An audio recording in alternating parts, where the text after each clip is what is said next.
Hello my dear, welcome back once again. आज हम आपके लिए फिर से क्लास 6 का साइंस लाया हूं, जो कि पार्ट 1 पार्ट 2 दे चुका हूं।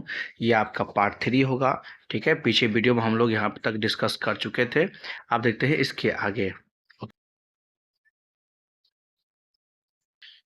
देखिए, अब है इसमें correct method of using A measuring scale. मतलब स्केल मीन्स हो गया इंची।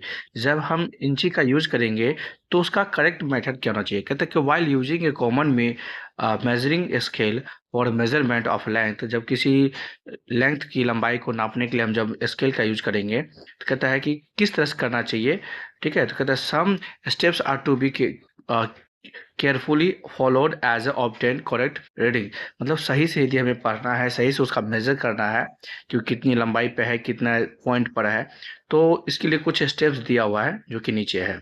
ठीक है, अब देखिए पहला स्टेप है, कहता है step first, place the scale. ये देखो स्केल मतलब इंची। ठीक है, कहते हैं scale and given object in the contact along the length. मतलब इस दोनों का कॉन्टैक्ट होना चाहिए, सटना चाहिए और उसकी लेंथ तक। ठीक है, टू बी मेजर, ताकि वो सही से मापा जा सके, मेजर किया जा सके। देखिए है ना, so that the scale is also parallel to one of the edge edge shown in figure. तो कहता है कि सही करेक्ट मेथड से मेजर होने के लिए करना क्या है, यदि स्केल पैरेलल इस तरह से है तो पेंसिल भी इसी तरह से रखना होगा, मतलब पैरेलल रखना होगा। ठीक, जिस तरफ पेंसिल है उसी तरफ हमें, जिस तरफ स्केल है उसी तरफ हमें पेंसिल भी रखना है। ओके, नेक्स्ट है,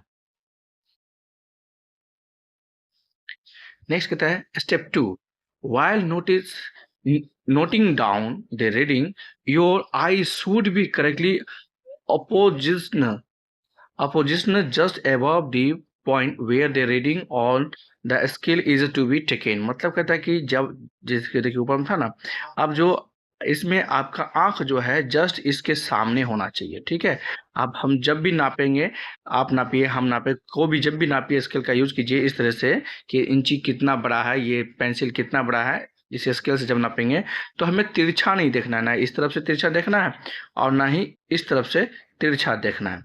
ठीक है, आप जब भी देखें स्ट्रेट देखिए, ऊपर से देखिए, ताकि वो सीधा सीधी पता चल सके। ठीक है, स्टेप 2 में यही कह रहा था। नेक्स्ट वही कहता है, देखिए आंख का फिगर यहाँ पे दिया हुआ है, वो भी डिस्कस करेंगे। The otherwise the reading noted differ, अन्यथा क्या हो जाएगा, जो हम रीडिंग करेंगे वो अलग अलग जगह फ्रॉम द करेक्ट मेजरमेंट से अलग हो जाएगा। It can be easily understand from the figure, आप इसको आसानी से इस फिगर से भी समझ सकते हैं। देखिए है ना, फिगर में दिया हुआ क्या है, करेक्ट पोजीशन ये होना चाहिए, सीधा वाला है ना, यहाँ पे टिक लगा हुआ। और यदि हम तिरछा देखेंगे तो देखिए ये कहाँ पड़ गया, एक सेंटीमीटर आगे भाग गया है। यदि हम इस तरफ से देखेंगे तो क्या होगा, 1 सेंटीमीटर पीछे हो गया। ठीक है ना, तो ये हो गया हमारा करेक्ट मेथड नहीं था, तो बीच में जो दिखता है वो है आपका correct method. Okay, step 3, if one of the is of the scale is damage. कहते हैं सपोज दैट आपका स्केल टूटा हुआ हो, है ना, इतना 15 सेंटीमीटर का स्केल होता है और आपका टूट गया, 3-4 सेंटीमीटर का टूट गया, तो आप इस पेंसिल को कैसे मेजर करेंगे। ठीक है, कहता है हाँ, the zero mark is invisible due to over use. मतलब मान लीजिए कि जीरो मार्क जो है यहाँ पे टूटा हुआ या घिस गया, दिख नहीं रहा है, तो कैसे करेंगे। कहते हैं you may use any other mark. आप न उस तब जो है आप किसी दूसरे मार्क का भी यूज कर सकते हैं। जरूरी नहीं कि हम जीरो से ये स्टार्ट करें, आप 1 से लेके यहाँ से भी आ सकते थे, या 1 भी नहीं है तो 2 से ले सकते हैं, 2 भी नहीं है तो 3 से ले सकते हैं, 3 से लेके 5 तक ले जा सकते हैं। ठीक है, तो जरूर नहीं कि हम जीरो रहेगा उस इंची में तभी यूज करेंगे, नहीं। ठीक है, ये कहता था स्टेप 3। ओके, कहता है रेफरेंस मार्क, वही जहां से हम देखे 1 से लिए कि 2 से लिए, वही कहता है if you start your scale at one end of the object to be measured. कोई एक एंड लिए मेजर करने के लिए विद द फुल मार्क, तो से 2, ये आप 2 ले सकते हैं, then 2 is to be understand from the reading. तो उस पॉइंट 2 पॉइंट को हम क्या कहेंगे, 0 पॉइंट कहेंगे या स्टार्टिंग पॉइंट कहेंगे। ठीक है, कहता है at the other end so as to the obtain the correct length of the object, ताकि हम इसको सही ऑब्जेक्ट का लेंथ, उस ऑब्जेक्ट का लेंथ सही से ले सके। कहता है let scale read 2.2 centimetre at one end and 4.1 centimetre at the other end of the object. मतलब यहाँ पे 2 है और यहाँ पे 4 है। ठीक है, तो ये कहता है then the correct length of the object is तो करना क्या है, 4.1 में 2 को घटा देंगे तो क्या बचेगा, 2.1 बचेगा। ठीक है, ये हो जाएगा आपका करेक्ट लेंथ। नेक्स्ट है आपका पैरालैक्स एरर, जिसको बोलते हैं लंबन त्रुटियां। जैसे कि हमने आपको पीछे में बताया था, देखिए parallax error is a reading error, मतलब जो हम बता रहे थे कि इस तरह से देखें तो मिस्टेक होगा, इस तरफ से देखें तो मिस्टेक होगा, तो इसी एरर को बता रहा है कि रीडिंग एरर होता है। ठीक है, कहता है which is arising from wrong positioning, जो कि गलत पोजीशन रखने से ये एरर होती है। ठीक है, of the observers, observers means हो गया देखने वाला, जो इंसान देखता है। It occurs more commonly when thickness of the sample is different from that of the meter rules। और ये कॉमन एरर जिसको पैरालैक्स एरर बोलते हैं, ये बिल्कुल सिंपल सा चीज़ है जो कि सबसे होता है। ये तब होता है जब नापने वाला चीज़ की जो थिकनेस है वो उसकी मोटाई कम हो, या सामान जिसको नाप रहे उसकी थिकनेस कम हो। इसमें बहुत सारा प्रॉब्लम क्रिएट हो जाता है। कहता है इन सच इंस्टांस, इस प्रकार से उदाहरण में कहता है the positioning of the eyes become important. इस प्रकार से एग्जाम्पल में आपको आंख का जो पोजीशन, जो कि मैंने आपको पीछे जस्ट बताया था, उसमें आंख का पोजीशन होना वो कंफर्म है, वो निश्चित है कि आपका पोजीशन क्या है आंख का। ठीक है, चलिए नेक्स्ट है आपका measurement of the diameter of A spherical surface. Spherical मतलब गोला सम, ठीक है।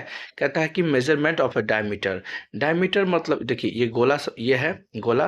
अब इसमें जो है इसका डायमीटर, बीच वाले पॉइंट को हम डायमीटर कहते हैं। ठीक है, बीच में जैसे कि आप यहाँ से यहाँ ले आए तो इसको डायमीटर कहते हैं। तो ये यहाँ से यहाँ, यानी कि ये कितना बड़ा ये गोला है तो हमको नहीं समझ में आता है। इसके लिए अब देखते हैं क्या करना पड़ता है। कहता है for measurement of A spherical surface, यदि किसी गोला को यदि आप नापना चाहते हैं तो क्या करेंगे, it is it is placed between two rectangular blocks of of would. मतलब कहता है कि जैसे कि आपका ये बॉल है, ठीक है, ये गेंद है, तो करना क्या है, ये इस तरफ एक लकड़ी रख दीजिए और इस तरफ एक लकड़ी रख दीजिए जो कि सटा होना चाहिए। ठीक है, अब उसके बाद करेंगे क्या, पहले मैं आपको इसका कंसेप्ट बता ही देता हूँ।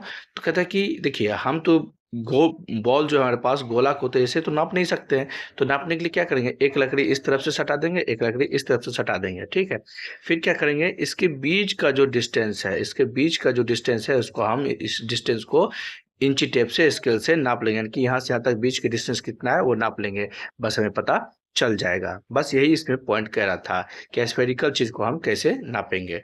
ठीक है, जो कि अब हम बता दिए। ठीक है, कहता है the distance between the inner edge of the rectangular block is measured with the metre scale और ए रूल। तो वही जो भी जस्ट बताया, this distance give the diameter of the sphere. तो ये क्या होगा, उस स्फीयर का डिस्टेंस आपको पता चल जाएगा। जी, देख सकते हैं आप, इसके पीछे एक ब्लॉक लगा है, इधर ब्लॉक लगा है, इस बीच में ये दब गया, तो फिर इसको हटाने के बाद यहाँ से बीच का जो दूरी है वही इसका बीच का दूरी हो जाएगा। ठीक है, देखिए यहाँ पे ना 1.5 सेंटीमीटर शुरू हुआ और ये 5 सेंटीमीटर पर शुरू हुआ, तो इसके बीच का जो गैप है वही उसका डिस्टेंस हो जाएगा। ठीक, आगे देखिए, अब कहता है मेजरमेंट ऑफ द एरिया, किसी एरिया का मेजरमेंट करेंगे, क्षेत्रफल क्या होगा या नहीं होगा। ठीक, measurement of area, if you keep your book, यदि आप अपना किताब रखते हैं, पेंसिल बॉक्स रखते हैं, नोटबुक रखते हैं, स्कूल बैग रखते हैं और कुछ भी चीज़ रखते हैं अपने टेबल पे, तो आपको ना you will find that the each object occupy some space. जब हम टेबल पे कुछ रखते हैं, कॉपी पेंसिल बुक, तो वो जब रखते हैं तो कुछ ना कुछ एरिया लेता है। ठीक है, बैग इतना बड़ा है तो इतना बड़ा जगह टेबल छेकेगा, बेंच छेकेगा। ठीक है, अब कहता है on this table the surface occupied by each object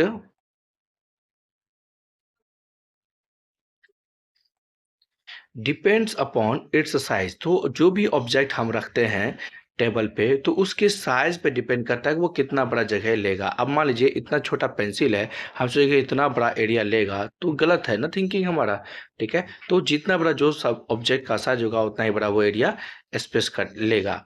ठीक है, अब नेक्स्ट देखिए, कहता है the amount of surface occupied by an object और a plane figure is called surface area. तो जितना जगह वो कवर किया उस जगह को क्या बोलते हैं, सरफेस एरिया बोलते हैं। जितना जगह कवर करेगा उस एरिया को ही हम सरफेस एरिया। मान लीजिए आपका ये पेंसिल है, छोटा सा जगह लेगा तो छोटा सरफेस एरिया, बड़ा लिया तो बड़ा सरफेस एरिया। क्लियर। चलिए नेक्स्ट है आपका SI unit of area. SI unit मतलब हो गया इंटरनेशनल सिस्टम। कहता है SI unit of area is a square metre. क्या किसी एरिया का एसआई यूनिट क्या हो जाएगा, square metre. It is symbolically written as s q m या एम स्क्वायर, मतलब एम स्क्वायर, ये हो गया स्क्वायर मीटर। ठीक है। अब देखिए कहता है 1 square metre is the area of a unit square. जब किसी का 1 स्क्वायर मीटर हो, है ना, 1 स्क्वायर मीटर हो तो उसको बोलते हैं यूनिट स्क्वायर। यूनिट मतलब 1। ठीक है। हो जो each side is a 1 metre, जिसका प्रत्येक साइड, जैसे आपका मान लीजिए ठीक कि आपका ये रेक्टेंगल है, ठीक, आपका रेक्टेंगल नहीं है, ये स्क्वायर है। इस तरफ भी आपका 1, इस तरफ भी आपका 1, इस तरफ भी आपका 1, इस तरफ भी आपका 1, तो इसका हो जाएगा 1 मीटर स्क्वायर। ठीक है, इस तरह से होगा इसका। अब आइए मल्टीपल एंड सब मल्टीपल। मल्टीपल मीन्स हो जाएगा बहुत बहुत सारा, बहुत गुना करके, बहुत दूरी तक का। ठीक है। अब आ जाएगा सब मल्टीपल। सब मल्टीपल यूनिट ऑफ एरिया हो जाता है छोटा करके, छोटा। जैसे कि आपका हो जाएगा, पहले यहाँ देखते हैं। The standard unit of area is a metre square. Standard unit है, ठीक है, एरिया का क्या होता है, metre square. But when we need to measure a bigger area, जब हमको बड़ा से बड़ा एरिया नापना हो तब क्या करें। सपोज दैट आपका ये पटना है और ये आपका दिल्ली है, तो पटना से दिल्ली जाने के लिए क्या कहेंगे हम, मीटर मीटर मीटर मीटर कहेंगे, नहीं। मीटर मीटर बहुत छोटा है जो कि हम पटना से दिल्ली तक नहीं नाप सकते हैं। ठीक है। तो इस वक्त हमको क्या करना पड़ेगा, इससे बड़ा यूनिट लेना पड़ेगा। ठीक है। Say the area of a piece of a land or a park etc. A bigger unit of area called the hectare। ठीक है। यदि बड़ा वाला एरिया हम लेना चाहते हैं तो फिलहाल जैसे कि कोई खेत है, उसमें ना सबसे बड़ा जो यूनिट होता है उसको हेक्टेयर कहते हैं। क्या कहते हैं, हेक्टेयर, जिसका यूज बड़े बड़े क्षेत्रों को नापने के लिए किया जाता है। ठीक।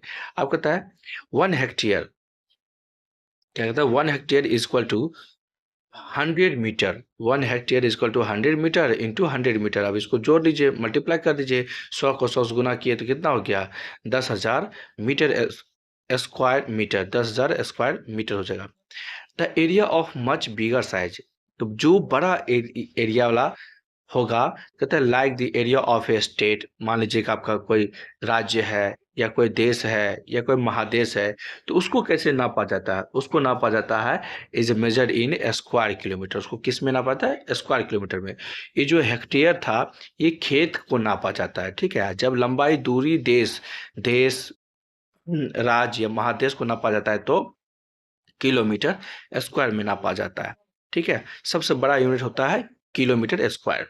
तो जैसे देखिए 1 square metre is equal to one 1 kilometre और इंटू 1 किलोमीटर, इस दोनों को गुना करेंगे तो 1000 मीटर इंटू 1000 मीटर, किसको करेंगे, इतना जाता है स्क्वायर मीटर। अब देखिए नेक्स्ट कहता है when we want to measure the area of a small object like a book. मान लीजिए हम छोटा छोटा ऑब्जेक्ट का एरिया निकालना चाहेंगे, तब क्या, मान लीजिए आपका ये बुक है, ठीक, तो हम क्या करेंगे, क्या इसमें हम किलोमीटर लगाएंगे कि कितना किलोमीटर मेरा किताब है, जी नहीं, गलत है। मैच बॉक्स, माचिस का सिल्ली तिल्ली या माचिस खुद सा, है ना, कहते a circle drawn on a sheet of A paper. ठीक है। कोई एक सर्कल है जो कि पेपर पे उगा हुआ है, तो उसका एरिया नापने के लिए क्या करेंगे हम। ठीक। अब देखिए कहता है these units are square centimetres, these units are square centimetres and square millimetre. तो इस छोटे छोटे वाले एरिया को नापने के लिए हम इन सब चीज का या तो सेंटीमीटर का यूज करते हैं या तो मिलीमीटर का यूज करते हैं। ठीक है ना। चलिए अब आगे देखते हैं। देखिए अब कहते हैं square kilometre and hectare are multiple. तो ये जो स्क्वायर किलोमीटर है और जो हेक्टेयर है ये क्या, बड़ा बड़ा यूनिट को नापने के लिए काम आता है, इसीलिए इसको मल्टीपल बोलते हैं। और सेंटीमीटर और मिलीमीटर जो है छोटा छोटा यूनिट को नापने के लिए यूज किया जाता है, इसीलिए इसको सब मल्टीपल बोलते हैं। सब मल्टीपल मतलब छोटा। ठीक है। और हेक्टेयर किलोमीटर मतलब बड़ा। ठीक है। Square centimetre and square millimetre are submultiple of the SI unit of area. ठीक है, these are related as follow. अब ये इससे रिलेटेड है जो कि कुछ नीचे में जवाब आगे है। देखिए 1 square metre equal to 100 hectare. इसको आप जो है ना इस तरह से खुद से पढ़ लीजिएगा। ओके, चलिए अब हम आगे बढ़ते हैं। नेक्स्ट पॉइंट हमारा area of regular shape. Regular shape का एरिया हम कैसे निकालेंगे? एक होता है रेगुलर शेप, एक होता है इरेगुलर शेप। जो आपका प्लेन फिगर इस तरह से बने उसको बोलते हैं रेगुलर शेप। देखिए बना ना, ये हो गया रेगुलर शेप, ये हो गया आपका रेगुलर शेप। इसको रेगुलर शेप बोलते हैं। कुछ बनते हैं टेढ़ा मेढ़ा, जैसे कि आपको दिखाता हूँ। जैसे कि अब मान लीजिए ये इस तरह से है, तो अब इसका हम कैसे निकालेंगे? तो इसको बोलते हैं इरेगुलर शेप। ठीक है, इस दोनों का हम एरिया निकालने के लिए भी सीखेंगे। तो पहला है एरिया ऑफ रेगुलर शेप। कहता है plane figure like rectangle, square, circle, etc have regular shape. इस सब का शेप क्या है? रेगुलर शेप है। The area of such figures can be determined by using certain formula. और इस सब चीज का जो एरिया निकाला जाता है, इस सब का एक फार्मूला होता है। जैसे कि आपने पढ़ा होगा एरिया ऑफ रेक्टेंगल का क्या होता है? एल इंटू बी, आप लोग पढ़े होंगे। या एरिया ऑफ स्क्वायर का क्या होता है? ए स्क्वायर, जिसको बोलते हैं साइड इंटू साइड। ठीक ना। अब देखिए नीचे में है हमारे पास स्क्वायर अथी सर्कल, तो इसका फार्मूला क्या होता है? देखिए पाई आर स्क्वायर इसको बोलते हैं। क्या बोलते हैं? पाई आर स्क्वायर। ठीक है, ये क्या होगा? इस सर्कल का एरिया का फॉर्मूला होता है। तो जो प्लेन फिगर होता है उन सब का अलग अलग क्या होता है? सर्टेन फार्मूला होता है जो उसका एरिया निकालने के लिए यूज किया जाता है जिसको। और इरेगुलर के लिए अलग तरीका होता है, वो आगे देखिए। अब देखिए एरिया ऑफ इरेगुलर शेप, जो कि अभी जस्ट हमने कहा आपको। इसमें है we see many plane figures और the surface of the solid figures which are irregular. ठीक है, इन शेप जो कि बहुत ही टेढ़ा मेढ़ा होता है, इरेगुलर होता है। Area of irregular shape can be determined bye with the help of a graph paper. इसको हम ग्राफ पेपर के जरिए से हम समझ सकते हैं।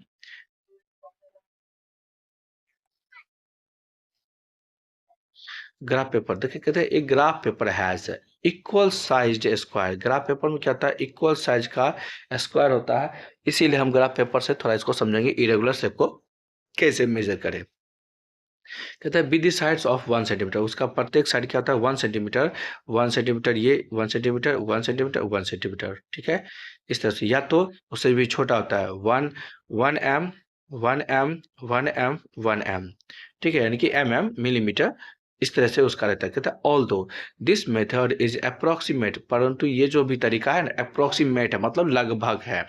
इट इज क्वाइट हैंडी, ये बिल्कुल आसान है जिसको हम कर सकते हैं।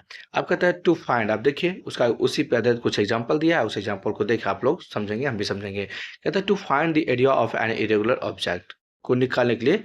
देखिए कहता है place an irregular shape object on a sheet of graph paper. कोई टेढ़ा मेढ़ा कोई शेप का आपका है, आप उसको ना ग्राफ पेपर पर रख दीजिए। ठीक, फिर कहता है यूजिंग ए शार्प पेंसिल। जैसे कि आप मान लीजिए आपका ये ग्राफ है। ठीक, हम क्या करेंगे? इस टेढ़ा मेढ़ा एरिया वाला चीज को रख दिए। आप क्या करेंगे? एक शार्प पेंसिल लेंगे जो जबकि हम इसको इसके अंदर में मार्क बनाएंगे। ठीक, आपके बुक में दिया हुआ है, उसको अभी अब जस्ट देखेंगे। ठीक, इस तरह से मार्क बनाएंगे।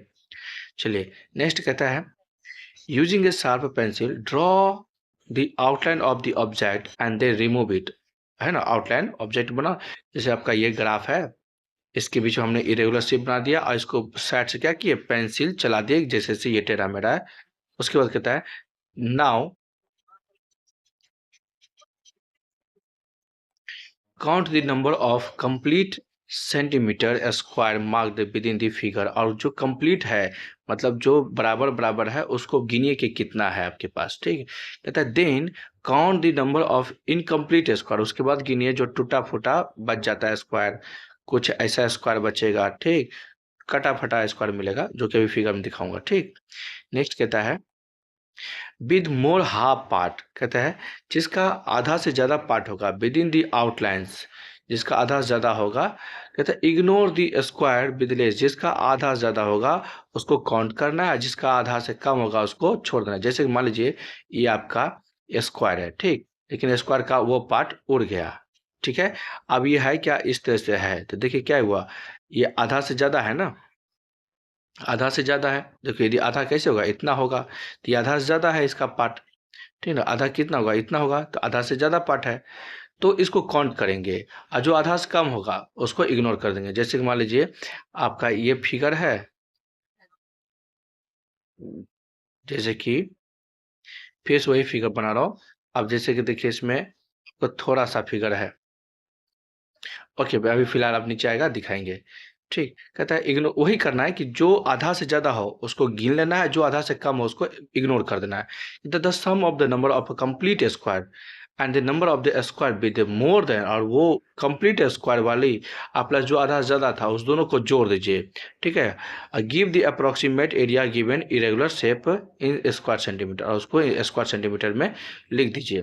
ठीक है, कहते हैं नंबर ऑफ कंप्लीट स्क्वायर यहाँ लिख दीजिए कितना है, नंबर ऑफ इनकम्प्लीट जो कि आधा से ज़्यादा था वो लिख दीजिए कितना है, और उसके बाद दोनों को जोड़ दीजिए, अप्रोक्सीमेट उसका टोटल आंसर इरेगुलर का स्क्वायर का शेप आ जाएगा। ये देखिए आपका, ठीक है, ये क्या आपका ग्राफ है, देखिए यहाँ पे इस तरह का इतना एरिया लिया जा रहा है, ठीक ना, इतना एरिया लिया जा रहा है, लेकिन है क्या, देखिए ये तो कंप्लीट है, टिक मार दिए, ये भी कंप्लीट है, टिक मार दिए, ये कंप्लीट है, टिक, ये टिक, ये टिक, ये टिक, ये टिक, और ये देखिए थोड़ा आधा से लेकिन ज़्यादा है, ठीक है ना, ये भी देखिए आधा से ज़्यादा है, और ये भी क्या है, आधा से ज़्यादा है। तो कहता है कि जो छोटा है, देखिए यहाँ पे बिल्कुल छोटा है, यहाँ पे देखिए बिल्कुल छोटा है, तो इस जो छोटा छोटा उसको इग्नोर कर देना है, और जो हाफ से ज़्यादा है उसको गिन लेना है। ठीक, चलिए अब आते हैं मोशन एंड रेस्ट। ठीक है, अब देखते हैं हम इसको, कहता है इसमें इन आवर सराउंडिंग, हमारे चारों ओर we observe different types of things, हमें बहुत ही अलग अलग प्रकार का थिंग्स मिलता है। कहते हैं some of them remain at one place and don't move, कुछ ऐसे ऑब्जेक्ट्स हैं जो मूव नहीं करता, वो अपनी ही जगह पर रहता है। Whereas many of them show movement, और उनमें से कुछ ऐसे ऑब्जेक्ट्स हैं बहुत सारे जो मूव करते हुए दिखता है। जैसे कि देखिए डॉग रनिंग, कुत्ता दौड़ रहा है, बर्ड्स फ्लाइंग, पक्षी उड़ रहा है, एक कार मूविंग, कार चल रहा है, पानी बह रहा है, water flowing down the drains, नाली में पानी चल रहा है, ये सब क्या example of the object said to be in motion. तो जितने भी मूव में है वो सारे ऑब्जेक्ट क्या कहलाएंगे, मोशन में कहलाएंगे। ठीक है, नेक्स्ट कहता है body is said to be in motion, एक ऑब्जेक्ट को मोशन में तब कहा जा सकता है when it changes its position with respect to its surrounding, जब अपने आसपास के सापेक्ष अपना स्थान को भी बदले। ठीक है, जैसे कि आप कोई ऑब्जेक्ट मान लीजिए यहाँ पे है, अब यहाँ से मूव करेगा तो कहीं न कहीं जाएगा ना, मतलब क्या, ये जो पोजीशन है इसका ऊपर नीचे दाएं बाएं, यहाँ का जो एरिया है इसको छोड़ के क्या जाएगा, यहाँ आ जाएगा, है ना, उसको छोड़ के क्या हो जाएगा, यहाँ आ जाएगा। यदि ये ऑब्जेक्ट यहाँ आ गया तो इसका मतलब क्या हुआ, इसके बॉडी में मोशन आ गया था, तब ना वो यहाँ से चल वहाँ चला गया। ठीक है, तो इसी को बोलते हैं चेंजेस। अब कहता है a tree, an electric pole, and the neighbor's house all are stationary object. जैसे कि गाछ हो गया, इलेक्ट्रिक पॉल खंबा हो गया, पड़ोसी का घर हो गया, ये सब क्या है, रुका हुआ, इस सब को हम स्टेशनरी ऑब्जेक्ट कहते हैं। ऑब्जेक्ट मीन्स वस्तु, स्टेशनरी मतलब हो गया रुका हुआ, स्टेशनरी मीन्स क्या होता है, रुका हुआ। कहता है from our everyday experiences we know that they don't move or change their place। हमको पता है कि नहीं गाछ मूव करता है, ना पोल मूव करता है, ना पड़ोसी का घर मूव करता है, ना मेरा घर मूव करता है। ठीक है, तो ये अपना पोजीशन को चेंज नहीं करता है। The objects which remain stationary at a place and don't change their position are said to be in rest। तो जो भी ऑब्जेक्ट अपना पोजीशन चेंज नहीं करता है, समय के अनुसार अपना जगह नहीं बदलता है, उसको क्या कहा जाता है, रेस्ट में। क्या कहा जाता है, रेस्ट में। ऑब्जेक्ट कैसा है सर, रेस्ट में है। ओके, अब देखिए नेक्स्ट कहता है all moving things are said to be in motion. All moving things, जितने भी मूविंग वाले ऑब्जेक्ट है उस सब को मोशन में कहा जाता है। एंड द मूवमेंट में बी स्लो और फास्ट, और ये मूवमेंट क्या हो सकता है, स्लो भी हो सकती है और फास्ट भी हो सकता है। उसके बॉडी में मोशन जो है स्लो भी हो सकता है और फास्ट भी हो सकता है। जैसे कि a crawling snail move in slow motion, जैसे कि देखिए होंगे घोंघा, है ना, या अर्थवर्म केचुआ जिसको जॉकटी बोलते हैं, देखे होंगे वो क्या करता है, धीरे धीरे धीरे धीरे धीरे घूमता है, मतलब चलता है, एक जगह से दूसरी जगह जाता है, तो क्या हो गया उसका स्लो मोशन। ठीक है। अब है आपका पीपल वॉकिंग पास्ट यू और moving along on a bicycle are in fast motion. जैसे कि देखे होंगे आपके आसपास से कोई आदमी गुजर रहा है या कोई साइकिल जा रहा है, कोई बाइक से जा रहा है, सब क्या है, एकदम मूविंग में कि फास्ट में मूविंग कर रहा है, फास्ट में कर रहा है। A moving car, moving train और ए फ्लाइंग बर्ड में बी इन वेरी फास्ट, ये सब क्या हो जाएगा, वेरी फास्ट में भी हो सकता है।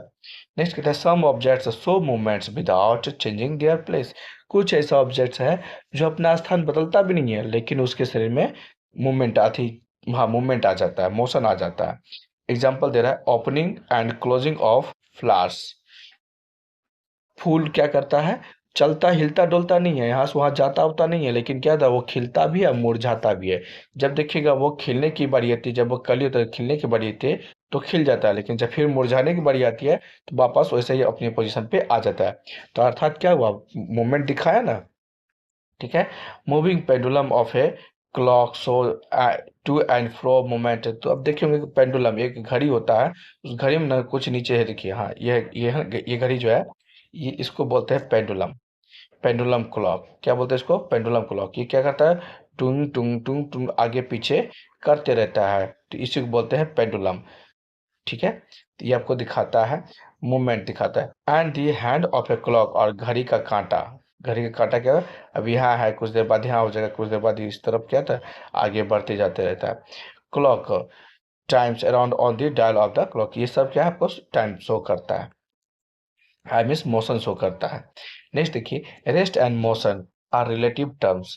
मतलब रेस्ट भी और मोशन भी, ये दोनों ये जो शब्द है आपस में एक दूसरे को जुड़ा हुआ है। Rest and motion are relative terms.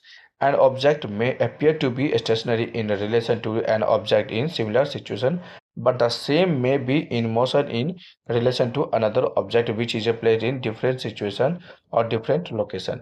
मतलब ये कहता है कि इसमें जो है एन ऑब्जेक्ट में अपीयर टू बी स्टेशनरी, वो ऑब्जेक्ट आपको रुका हुआ भी दिख सकता है in relation to an object in similar situation. ठीक है, वो आपको उसी अवस्था में वह ऑब्जेक्ट रुका हुआ भी दिख सकता है, but some but the same may be in motion, और वो आपका रुका अवस्था भी दिख सकता है। जैसे कि आप देखिए ट्रेन के बाहर हैं खड़े, तो आपको ट्रेन लगेगा चल रहा है, लेकिन आप ट्रेन के अंदर हैं तो लगेगा कि हम ट्रेन में चुपचाप बैठे हैं, कि हम भी रुके हुए हैं और ट्रेन भी रुका हुआ है, जबकि ट्रेन क्या है, रुका हुआ नहीं, ट्रेन चल रहा है। ठीक है, तो वो ऑब्जेक्ट आपको मोशन में भी दिखेगा और स्टेशनरी में भी दिखेगा, मत सॉरी, हाँ रुका हुआ भी दिखेगा और चलता हुआ भी दिखेगा। तो रुका हुआ तब दिखेगा जब हम चलते हुए ट्रेन के अंदर में है, और चलता हुआ तब दिखेगा जब हम ट्रेन के बाहर है।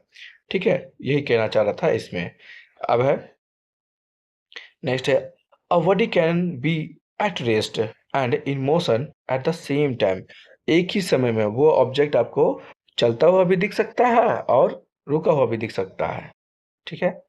अब चलिए अब नेक्स्ट एग्जांपल है टाइप्स ऑफ मोशन। ठीक है, मोशन कितने प्रकार के होते हैं, कहते हैं there are different type of motions which are follow, जो कि नीचे में दिया हुआ है। पहला है आपका एग्जांपल ट्रांसलेटरी मोशन। क्या है ट्रांसलेटरी मोशन, इसी ट्रांसलेटरी मोशन के अंदर में और भी मोशन आते हैं। फिलहाल देखिए ट्रांसलेटरी मोशन कहता है कि in this motion all the particles of a body move through the same distance in the same time. Translatory motion में क्या होता है कि जितने भी ऑब्जेक्ट होता है, बॉडी होता है मूव करने वाला, वो सेम डिस्टेंस भी लेता है और सेम टाइम में ही मूव करता है। टाइम ज़्यादा नहीं लेगा, कम नहीं लेगा, और सेम दूरी लेगा। चलिए उसी के अंदर आता है आपका रेक्टिलिनियर। वो क्या है देखिए, कहता है if the body moves in a straight line it is a it's motion is a rectilinear. यदि कोई गाड़ी, जैसे देखिए बाइक चलाते हैं, यहाँ पे सीधा सीधा सीधा सीधा सीधा सीधा सीधा सीधा सीधा सीधा सीधा जा रहा है, बाइक है, कार है, ट्रेन है, प्लेन है, जो सीधा जा रहा है, जिस ऑब्जेक्ट में सीधा मोशन हो रहा है उस ऑब्जेक्ट को हम रेक्टिलिनियर मोशन कहेंगे। क्या कहेंगे, रेक्टिलिनियर मोशन, जो कि आप देख सकते हैं यहाँ पे है। ठीक, चलिए अब आगे देखते हैं।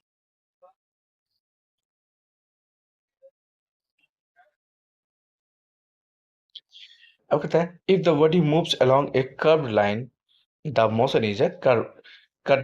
कर्विलीनियर, यदि कोई ऑब्जेक्ट इस तरह से मूव मूव करके जरा टेढ़ा मेढ़ा चल रहा है, ठीक, तो उस ऑब्जेक्ट को, उसके ऑब्जेक्ट के मोशन को हम बोलेंगे कर्विलीनियर मोशन, ठीक है, कर्विलीनियर मोशन।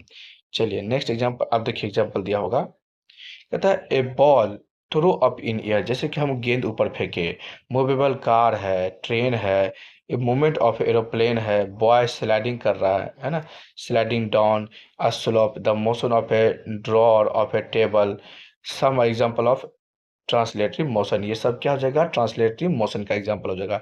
क्यों? क्योंकि कोई ऊपर से आ रहा है, कोई नीचे से ऊपर जा रहा है, कोई सीधा उड़ रहा है, ठीक है, तो ये सब क्या स्ट्रेट है, सब हो जाएगा एग्जांपल ट्रांसलेटरी मोशन। यदि घूम घूम कैसे आ रहा है तो भी ट्रांसलेटरी मोशन, यदि सीधा जा रहा है तो भी ट्रांसलेटरी मोशन का ही एग्जांपल होगा, ठीक। अब आइए नेक्स्ट आपका रोटेटरी मोशन, कहता है in this motion a body moves about a fixed axis without changing its position. मतलब आप इसका एग्जांपल हो जाएगा, बेस्ट एग्जांपल होगा लट्टू। लट्टू देखिएगा अपने गुहा पे क्या होता है, नाचते रहता है, नाचते रहता है, नाचते रहता है। दूसरा एग्जांपल पंखा, पंखा देखिए ऊपर डंटी से लगा हुआ है ना, पंखा ऊपर डंटी से लगा हुआ है, और ये क्या होता है, पंखा क्या होता है, अपने ही अक्ष पे घूमते रहता है। जैसे कि अब आप पंखा, अब इसमें एक ब्लेड, इसमें एक ब्लेड, इसमें ब्लेड, इसमें ब्लेड, तो ये क्या है, अपने ही डंटा पे ये क्या होता है, चलते रहता है। तो इसी को बोलते हैं एग्जांपल रोटेटरी मोशन। अब आइए देख, कहते हैं this motion is called rotation motion और रोटेटरी मोशन। इसको हम रोटेशन मोशन भी कह सकते हैं या रोटेटरी मोशन भी कह सकते हैं। इसका एग्जांपल एक और हो जाएगा, वो हो जाएगा आपका अर्थ, है ना, जो कि दिन और रात होती है, 24 घंटा में वो एक बार चक्कर रोटेट कर लेता है, ठीक। कहता है if the body as a whole moves around in a circular path, ठीक है, सर्कुलर पाथ इस तरह से मूव कर लेता है, the motion is known as a revolution. जब वो इस तरह से पूरे आ जाए, मतलब जाए आए जाए आए जाए आए, तो इसके इस मोशन को बोलेंगे revolutionary motion, revolution. The body as a whole changes its position as it moves in a circle, ठीक है, जब ये ऑब्जेक्ट गया तो ये पूरा चेंज हो गया ना, यहाँ था, फिर कभी यहाँ आ गया, फिर कभी यहाँ आ गया, फिर कभी यहाँ आ गया, फिर कभी यहाँ आ गया, तो पूरे इसके डायरेक्शन में चेंज हुआ ना, ठीक है, तो इसको बोलते हैं रिवॉल्यूशन। कहते हैं the motion of the earth around its axis, ठीक है, अपने एक्सिस के अराउंड वो मोशन किया।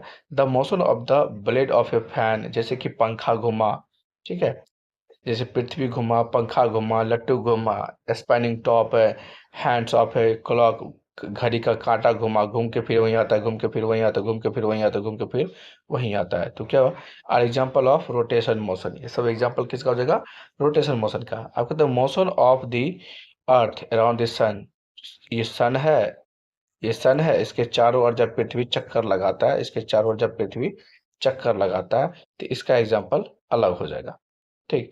कहता है around the sun the motion of the earth of the stone tied to the string or wheel in a circle are example of the revolution। तो इस, तो अभी जो देखे सन यहाँ बीच में था, अब पृथ्वी घूम के आया, तो इसका एग्जाम्पल हो जाएगा रिवॉल्यूशन का। जैसे कि आपका हाथ, हम लोग हाथ क्या, ये हमारा धौना है, ठीक है, जैसे कि अब हमारा ये हाथ है, ये कंधा है, ये मुंडी है, ठीक। और जब हम लोग हाथ घुमाते हैं तो क्या हमारी धौना थोड़ा टूट जाता है, हाथ क्या होता है, घूमते रहते, घुमाते रहते, तो ये भी एग्जांपल हो जाएगा रोटेटरी मोशन का, ठीक।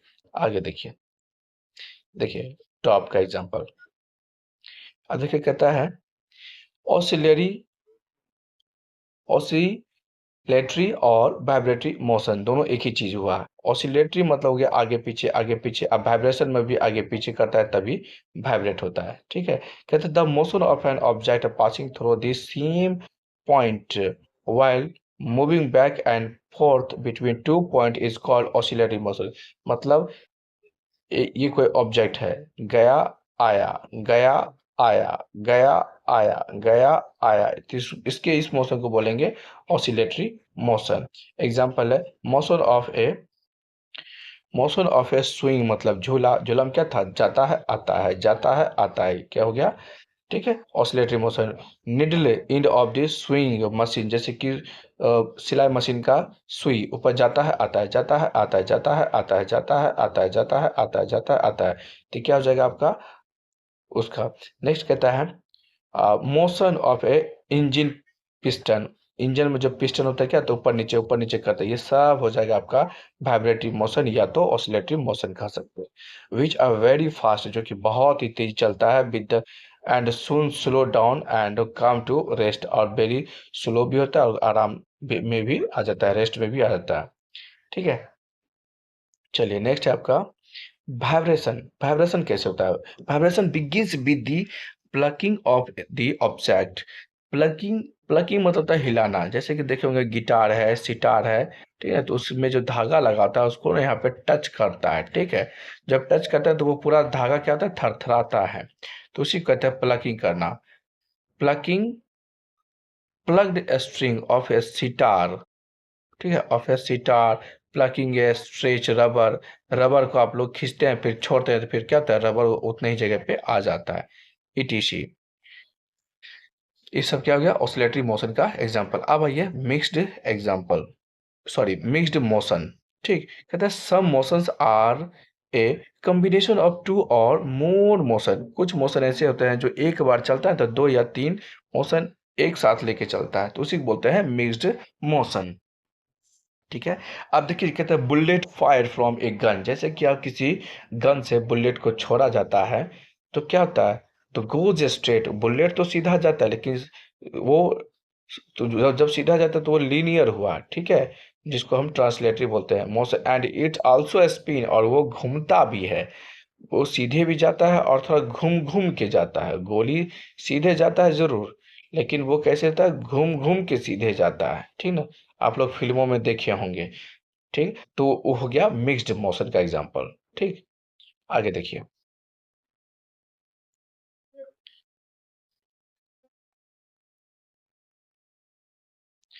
कहता है एक cricket ball, ball show linear as well as a spine. Spin, आप लोग सुने होंगे कि बॉल क्या करता है, तीन उंगली के बीच में पकड़ लेता है और उसको स्पिन बॉल, आपने सुना होगा स्पिन बॉल, तो सीधा भी जाता है और बॉल क्या होता है, नाचते हुए जाता है, ताकि फिर वहां टक धरती में लगता है उसका किल्ली उखाड़ देता है। ठीक, अब देखिए नेक्स्ट पॉइंट है आपका, कहते हैं the earth rotates along its axis and also revolves around the sun. तो हमारा पृथ्वी का जो रोटेशन है, रिवोल्यूशन है, वो भी क्या हो जाएगा आपका मिक्स्ड, मिक्स्ड मोशन का, क्योंकि पृथ्वी जो है चलते चलते चलते चलते अपने जगह पर तो आता है, लेकिन करता क्या है, अपने इस एक्सिस पे भी चलता है और अपने ऑर्बिट पे भी चलता है, यानी कि एक बार में दो काम करता है, रोटेशन एंड रिवोल्यूशन, तो हो जाएगा मिक्स्ड, मिक्स्ड क्या हो जाएगा, मोशन हो जाएगा। ओके, अब आइए पीरियोडिक मोशन। पीरियोडिक मतलब होता है जो टाइम टाइम पे आए, जैसे कि आपको पता है 24 घंटा, 24 बजने के बाद फिर क्या होता है, एक बजता है, फिर 24 बजने के बाद फिर क्या होता है, एक बजता है, जैसे कि महीना 28 29 30 या 31 के बाद क्या होता है, फिर महीना 1 तारीख आता है, फिर 1 तारीख आता है, जैसे कि संडे जाने के बाद फिर क्या होता है, अगले सप्ताह फिर संडे आता है, फिर संडे आता है, तो क्या हो गया, आपका टाइम फिक्स है, जो फिक्स टाइम पे आता है उसी को पीरियोडिक बोलते हैं, और जो चले उसको मोशन बोलते हैं, तो जो जो चलेगा फिक्स टाइम पे उसको पीरियोडिक मोशन कहते हैं। ठीक है, आगे देखिए, बाकी इसमें कहता है if the motion occurs again and again, again again मतलब गया बार बार फिर से, it is said to be repetitive motion, इसी को हम रिपीटेटिव मोशन, जो बार बार हो उसको रिपीट कर रहा है, द मोशन विच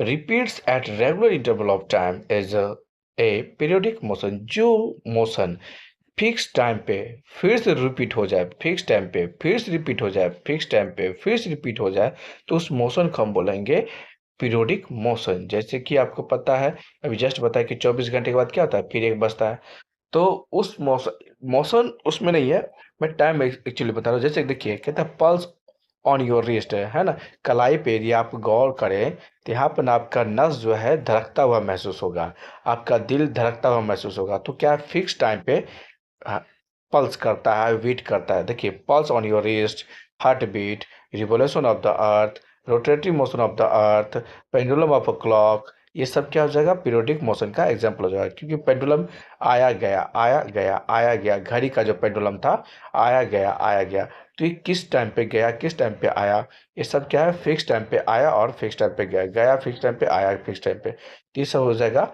कौन सा, वो पीरियोडिक मोशन में आ जाएगा। ओके, आगे देखिए।